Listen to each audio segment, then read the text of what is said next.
After 13 years, this very obscure third-party bootleg action figure has finally made a reappearance on the Star Wars market. Hey everyone, it's Rustbelt Collector here, and I got this package in from AliExpress, and there are two action figures in this package that caught me completely by surprise. Now, if you're a fan of Knights of the Old Republic, these designs immediately stand out to you as Mandalorian Crusaders, but when Box of Clone Trooper Lot sent these to me over on Instagram, I thought that these were maybe some unreleased Hasbro figures that somehow made it to the secondary market, and it really sent me into an excited frenzy as I ordered them to my house as quickly as possible. But with a little bit more research, we found a video from SithLord229 that he uploaded 13 years ago, and it's of a Warlordarian Black Ops Commando. And that's what these guys are.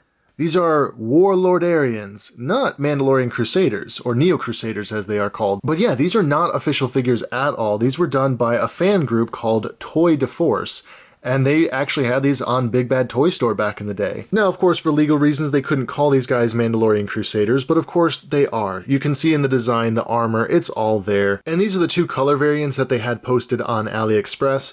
I know that these aren't really official color decos for the Neo Crusaders. They're typically like yellow and blue and I think red maybe. But as a third-party toy company, I get it. They kind of had to, blur the line between official product and their own toy design. So maybe that's what this deco is. I don't know if there were other color variants released 13 years ago, but these are the only two that have appeared on AliExpress. Now, of course, I'll have these linked down in the description so you can pick these up for yourself.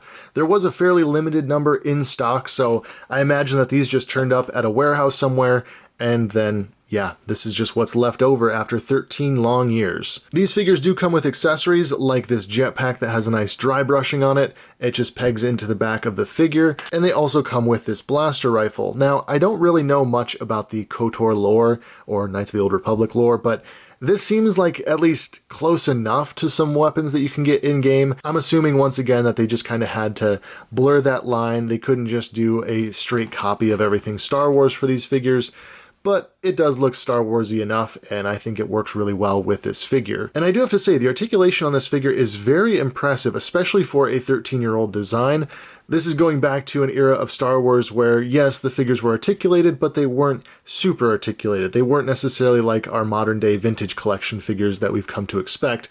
But this articulation on this figure is very vintage collection-esque. There are butterfly shoulders hinging out, and yeah, that does happen.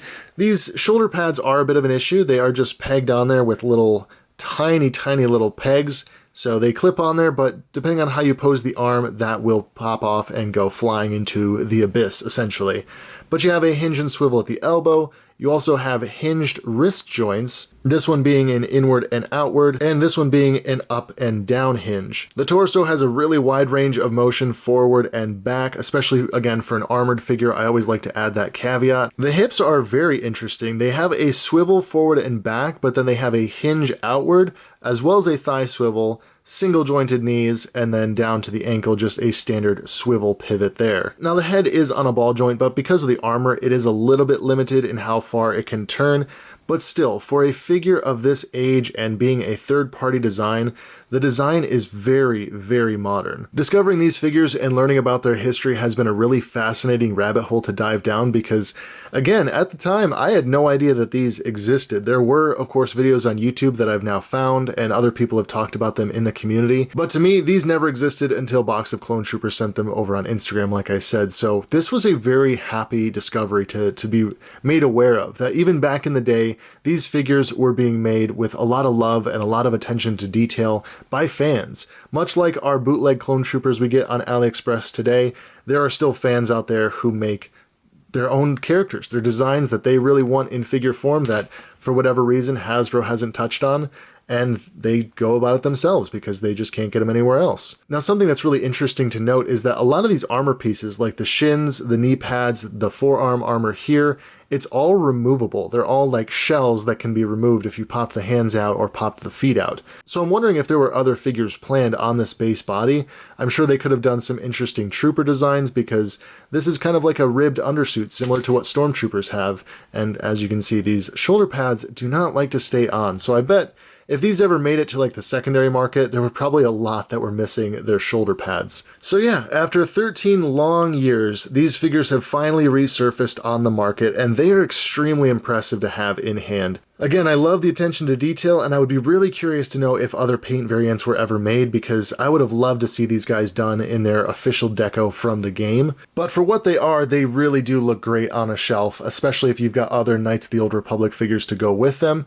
And so with that, I do want to go over some comparisons here between these figures and other 3 3/4 inch Star Wars figures. Next to this 5 POA Force Link figure, it stands a little bit taller, which I think is exactly right for the type of figure that it is, the scale, and how big they should be in universe. But standing next to a 3 3/4 inch Clone Trooper from around the same era, this would be a 2005 figure, they are just a little bit too small. And I think the most important comparison here is how do they stack up next to other Knights of the Old Republic figures. And unfortunately, I really only have this one, and I just think that the scaling is a little bit off. These guys being Neo-Crusaders, the warriors of the Mandalorian army, yeah, I think these guys should be a little bit bulkier.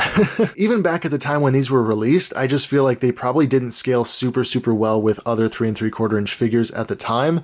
So maybe that led to them not being super popular. I really don't know for sure. If they're on their own shelf, standing alone by themselves, they look fine. There's no issues there whatsoever.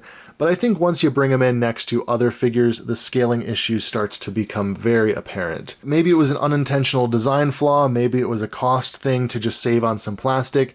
I still think these figures are absolutely fantastic. So if you're really interested and you're a really big fan of the designs, then I would say pick these up. They're not really that expensive, they ship pretty fast, and they are really cool pieces of Star Wars fan history. But if you're looking for a properly scaled figure of this design, maybe go with like a 3D printed version or something like that, because these will be a little bit disappointing, I fear. But there you have it. That is my surprising review of these 13-year-old third-party Star Wars action figures. Let me know down in the comments if you were aware of these before, if you maybe owned them back in the day when they were first released. I would love to know if I'm just maybe like one of the few people that didn't know that these existed. I hope you found this video helpful, and as always, I'll leave links down in the description to everything you might want to know about these figures, including Sith Lord's video and the AliExpress link. But anyways, thank you so much for watching. Have a wonderful evening, noon, or night, depending on when you're watching this video, and as always, I'll catch you all in the next one.